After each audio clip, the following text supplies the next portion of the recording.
안녕하십니까.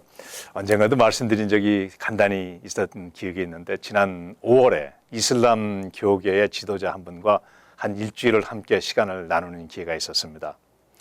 남부 브롱스에 그 교회당을 마련하고 이곳에 사회봉사기관을 설립하고 정치단체를 또한 설립해서 이슬람계가 종교, 사회, 정치에 대한 나름대로 방향 설정을 하는 과정을 살펴볼 수 있었습니다.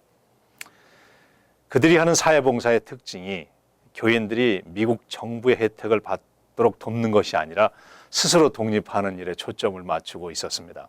예를 들어서 젊은 부부가 일자리가 없는 경우에 정부의 혜택을 신청하는 것보다는 아이들을 교회에서 설립한 사회봉사기관에서 돌봐주면서 부모들을 직업전선에 참여할수록 등을 떠미는 그러한 일 우선순위를 두고 이슬람계의 정신과 생활 자세를 정부나 타에 의지하지 않고 독립되고 떳떳한 시민이 되도록 돕는 일을 하고 있는 것을 보았습니다. 한인사회 내부를 돌아볼 때에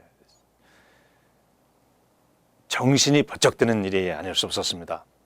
한인사회에서는 과연 어떠한 정신과 생활 자세를 강조하고 있으며 어떠한 일을 실천하고 있는가 자문하게 되는 기회이기도 했습니다.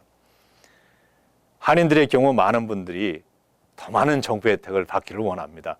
예를 들어 미국에서 10년 이상 세금을 납부하지 못했거나 일을 했어도 사회보장은 은퇴, 퇴직연금을 받는 금액이 적으면 추가 사회보장금이라고 일컬어지는 Supplemental Security Income, SSI를 받을 수 있습니다. SSI를 받는 경우 자녀들의 집에서 숙식을 제공받으면 매월 400여 불의 생활보조를 받을 수 있습니다. 만약 자녀들의 집에 살더라도 렌트비를 지불하고 식사를 따로 만들어 드신다고 하면 월 보조비를 820불로 받을 수 있고 푸드스탬프도 받을 수 있어서 혜택이 늘어나게 됩니다. 렌트를 받는 자녀들의 경우 원칙적으로 렌트비를 본인의 수입으로 산정해서 세금 보고할 때에 렌트 받은 총액을 수입으로 보고해야 하는 것이 합법적인 일입니다. 그러나 실제적으로는 렌트비는 문서로만 만들어서 정부에 제출하고 자녀들에게 렌트비는 지불하지도 아니하는 경우가 많고 자녀들 또한 렌트비를 수입으로 보고하지 않은 경우도 많이 있습니다. 정부에서 이를 알고 있지만 아직 문제시하고 지적하지 아니하는 것은 일일이 지적하기에는 비용이 들기 때문이기도 하고 인도적인 차원에서 무시하고 있는 것으로도 해석이 됩니다. 그러나 언젠가는 지적될 사항으로 예견이 되고 있습니다. 또 다른 케이스로 SSI를 받는 경우 일을 하면 혜택이 줄어들거나 메디케이드를 잃어버릴 수 있다는 염려 때문에 일자리가 있어도 현금을 받지 않으면 취업을 거부하는 경우입니다. 실제로 이러한 행위는 스스로를 무력하게 만들게 할 뿐만 아니라 사회에도 덕이 되지 못하는 일이라고 생각됩니다. 정부에서는 이러한 경우에 있는 분들에게 의욕을 드리기 위해서 충분한 배려를 하고 있습니다. 즉, 한 달에 1,000불의 근로소득이 있는 경우 기본경 공제 65불을 제하고 나머지 935불을 둘로 나누면 467불 되는데 이 금액만 정부 혜택에서 제하게 됩니다. 즉 820불의 혜택을 받는 분이 1,000불의 근로소득이 있으면 820불에서 467불을 제한 353불을 계속해서 혜택을 받게 됩니다. 따라서 근로소득과 정부 혜택을 합치면 1,300여 불의 수입이 보장된다는 얘기죠. 즉 500여 불의 수입이 추가로 내 생활에 도움이 됩니다. 메디케이드의 경우에서도 일반 메디케이드 혜택은 받을 수 없지만 서플러스 메디케이드 혜택을 받음으로써 의료보장의 혜택을 지속할 수 있게 됩니다.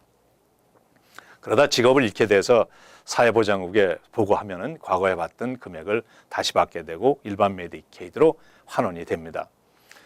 정부의 혜택을 받더라도 일을 할 수 있으면 적극적으로 참여하는 생활 자세가 필요하다고 봅니다.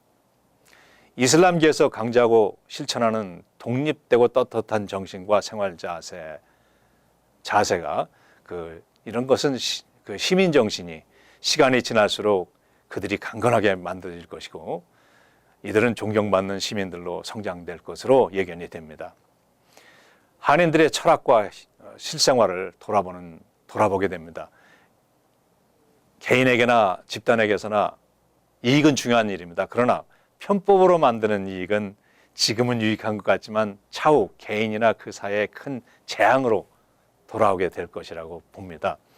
원칙에 입각할 때에 개인과 사회의 기강이 확립되고 점차적으로 성장하지만 편법은 편법을 만들고 상황윤리라는 구렁텅이를 만들어서 결국은 자기도 해치고 사회도 해치는 그런 결론에 이를 것이라는 것은 우리는 역사를 통하여 잘 알고 있습니다. 한번 돌아보십시다. 개인이나 단체나 한인사회 전체가 어떠한 원칙에 의해서 어떠한 철학에 의해서 이제껏 움직여 왔는지 후대들을 바라보면서 고민하는 시간이 되었으면 합니다. 안녕히 계십시오.